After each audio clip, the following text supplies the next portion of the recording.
Lakshmidevi photo పడమర వైపు ఉండి ఫోటోలో ఆ తల్లి ముఖం మాత్రం తూర్పు వైపు చూస్తూ ఉండాలి. అప్పుడు జ్ఞానం పెంపొందింపజేసుకోవచ్చు.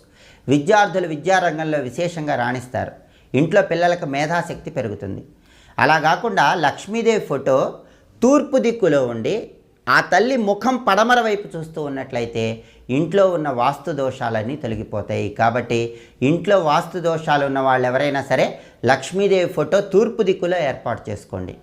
ఫోటో తూర్పు దిక్కులో ఉన్నప్పుడు ఆ తల్లి పడమర వైపు చూస్తూ ఉంటుంది. పడమర వైపు లక్ష్మీదేవి చూస్తూ ఉన్నట్లయితే సమస్త వాస్తు దోషాలను తొలగింపజేసుకొని చక్కటి శుభ ఫలితాలను సిద్ధింపజేసుకోవచ్చు.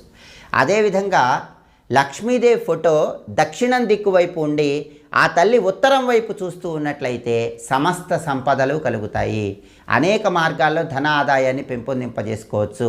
వృధా ఖర్చులు తగ్గిపోతాయి. మొండి బాకీలు తొందరగా వసూలవుతాయి. కాబట్టి ధనపరంగా విశేష